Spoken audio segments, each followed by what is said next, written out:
Love is something if you give it away, you end up having more. You may be seated. So we're going to continue diving into our core values. Today it's transparency, and I've called this transparency gateway to truth. It really is a wonderful thing when we can bring these understandings of the core values into our spiritual journey, into our awakening to our oneness with God. So the team came up with this definition for transparency. Transparency is open communication and accountability, operating so that others can see what actions are performed. Now, this obviously gives us the opportunity to know what we're doing with each other. Human beings are drawn to be with other people, to have the tribe. And with that, it helps to know what's happening. Certainly when we're on the road, it's really helpful if we know what lane we're in and who's turning and what's happening. It works much better, doesn't it? Well, it works in our relationships. And it all starts with our own relationship with ourselves, with our Christ consciousness, the journey of oneness that we strive for. It works in our relationships with our partners, our spouses, our children, our grandchildren. It works with our neighbors. It really helps with our neighbors and the people that we work with. And so having this, as we decided together to have transparency, one of our foundational core values, we can see how this can be very helpful as we live, work, and play together. Yes? Yes. Good. I like that. So one thing that affirms this is this beautiful scripture, John 8:32. You will know the truth, and the truth will make you free. Now, it doesn't say maybe you might someday know the truth. It doesn't suggest you might think of knowing the truth. It says you will know the truth. And in that knowing, what are we knowing? Anyone? What do we know?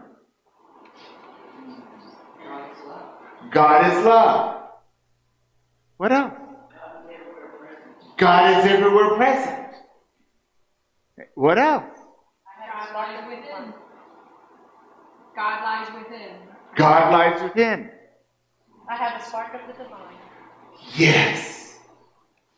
All of that and more. Because God's so big, the truth is everywhere evident. And the reality is, the only way we can know God is within us. We know of God outside of us, but the only place we can really commune with God is within each of us. So you will know the truth, and that very truth will make you free. What's freedom? Any ideas? Freedom's just another word for nothing left to Yes! Freedom is there's no assumptions, there's no expectations, there's no borders, there's no walls. It's all present moment. Anything is available. If you're free, you're not hinged to anything. You're unhinged from your past.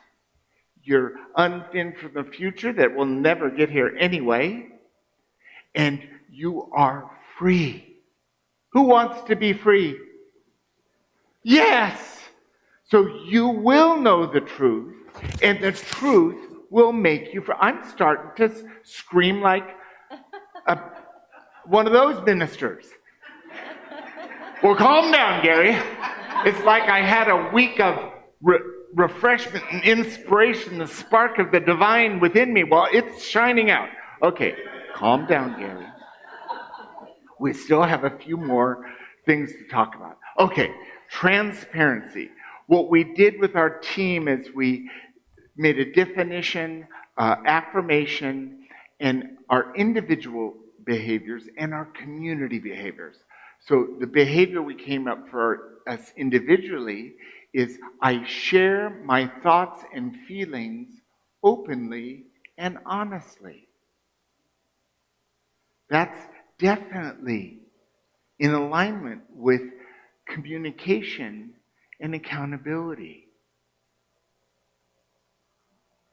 And sharing my feelings is never arguable if I only share my feelings. If your sentence starts with the word you need to erase and start over and say I. Because anytime we say you, we're pointing a finger. So I'm feeling. When I woke up this morning and read the news, I felt sadness. And I felt anger. And I felt confusion. And I shared those honestly, and then I could choose how I was going to respond. I responded with prayer. I responded with knowing that no matter what, God's within all situations.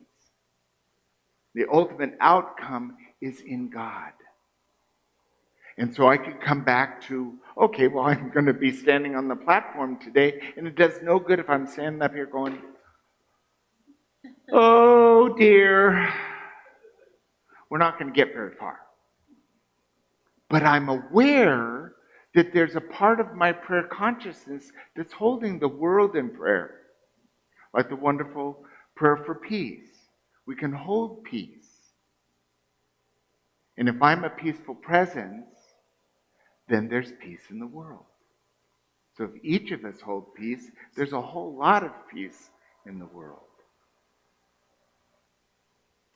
Myrtle Fillmore, co-founder of Unity, there's many stories about Myrtle Fillmore, and this is one of her most foundational ones. It comes out of the archives. So this is Myrtle Fillmore's transparent healing journey. When Myrtle Fillmore was diagnosed with tuberculosis in the late 1800s, doctors had given her little hope. But Myrtle, through deep spiritual seeking, came to a profound realization. I am a child of God, and therefore I do not inherit sickness. Now, she came from a family where everyone died of tuberculosis. And so she thought, well, I'm part of this family. I'm going to die of tuberculosis. Change, new thought. What is often overlooked is how transparently she shared her journey. Not just the affirmations, but her doubts, her efforts, her growth. She began speaking openly with her body, blessing each organ and affirming its divine wholeness. She didn't pretend to be instantly healed. Instead, she documented the process, her nightly prayers, her self-talk, and her spiritual discoveries. Myrtle didn't hide this inner transformation. She openly shared her experience with her neighbors and her friends. People began to gather in her home to hear the story, not because she claimed perfection, but because she was honest and vulnerable and transparent. Her healing and her openness became a beacon, drawing others into the spiritual path that eventually became the unity movement. Now, if Myrtle had stood on top of a soapbox and said, "You have to listen to what I have to tell you," there wouldn't be a unity movement right now. But she shared her journey, and it took her about 5 years to completely heal her body of all of her ailments.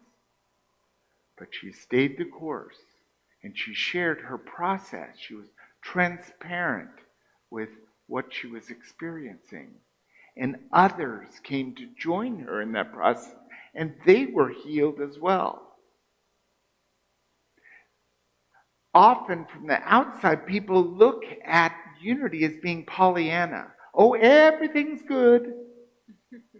But that's not what it is. We're very aware of the hardship of life. We just don't give our power to the hardship. We focus on the highest good. And so Myrtle healed by lifting up and holding the highest good for each organ of her body, for the renewal of her mind and her thoughts. Something we could practice ourselves. Maybe. So, affirmation that Myrtle Fillmore spoke of is this: the truth in us is always speaking. We need to be quiet and listen. So, if it's true that that truth is within us always, that expression of the Christ light of divine love, and it's always speaking to us. It's always guiding us. It's always renewing us. But it helps to take some time to be quiet. Now, that doesn't have to be sitting in a chair with your eyes closed. You can walk. You could be drawing or painting, or you could be playing music, and allow the flow to be yours. Does this make sense? Yeah, good.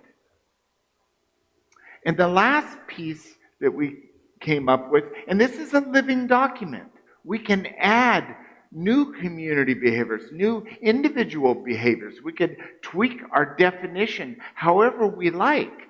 But this is what we've come up so far. We communicate with openness and respect for each other. Now that's just a good ground rule. Treat each other with respect and be open. That doesn't really work for me. I appreciate that point of view. We are in a journey together. And as human beings, it is true. There's going to be times when we disagree.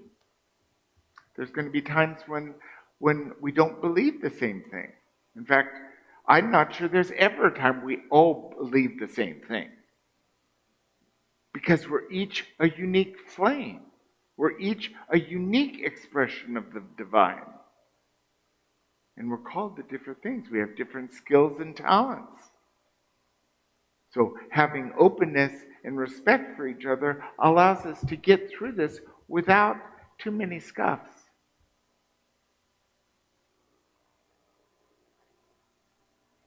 Emma Curtis Hopkins is referred to as the teacher of teachers. She taught Myrtle and Charles, she taught Emily Cady, she taught Ernest Holmes, Nona Brooks, a whole bunch of people who started new churches in the New Thought movement. And she wrote books. And here she says, be so transparent that your thoughts shine before your words. Be so in line with your Christ consciousness, with your truth, that it is expressed before we come up with any words. And we know what this is like when we're in the presence of someone who is truly at peace, who doesn't react to anything outside of them. When their countenance, we can read the love. We can read the serenity. We can read the acceptance before anything's said. Do you know these people? It might be your grandmother. It might be a teacher, a mentor, a coach. It doesn't mean they need to be a monk. It's just they see the highest in you, the best in you, before they say anything. You don't need the report card to know how they feel about you. And so, what if we took that and we lived that way in our life? Where we looked at each person with that openness and love and allowed it to exude out of us with unconditional love and acceptance, no matter what. It changes things. It makes it more peaceful, a lot less disruption. So let's practice this and allow transparency to be a value that's important to us. So the first one is practice self-inquiry before speaking. Am I being open and authentic?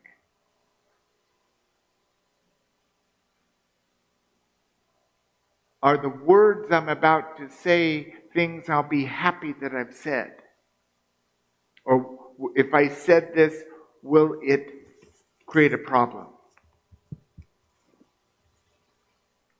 I know we've all been there. The second one is speak your truth with love, not blame. It's a choice. If we start with you, whatever, it's blame. We say, I appreciate you trying.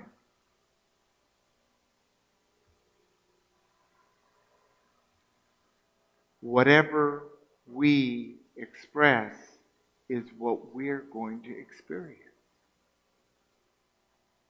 Do we want to experience blame and shame? Or do we want to experience love? The third one is create a time for personal reflection to identify hidden motives and withheld truths. This is part of our journey of coming to terms with anything that's still niggling us from the past. Now, this could be doing journaling. It could be spending time with a sponsor or a prayer partner. It could be breaking out the watercolors or the finger paints or the crayons and working, allowing the feelings to end up on the paper. Unless you're brave and you really want to have this always on your wall, you could do it on your wall. I did it as a child. I don't think I'll do it again. I still remember that. But reflect, write poetry, write a song.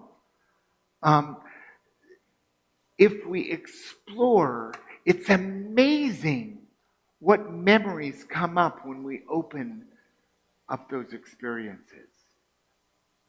And they're not all bad. We can experience a lot of wonderful memories. So explore it in a way that works for you. Or if you want to try something new, try writing music, even if you don't read music or play an instrument. Or paint. Or write. Or work in your garden. But I don't like getting my hands dirty. Wear gloves. And this is a journey. It's not just we're going to, oh, I'm transparent and done. It's a process. We get to continue doing this. And there's a whole lot of forgiveness involved. Forgiving ourselves and forgiving others. And transparency is a gateway to truth. Thank you.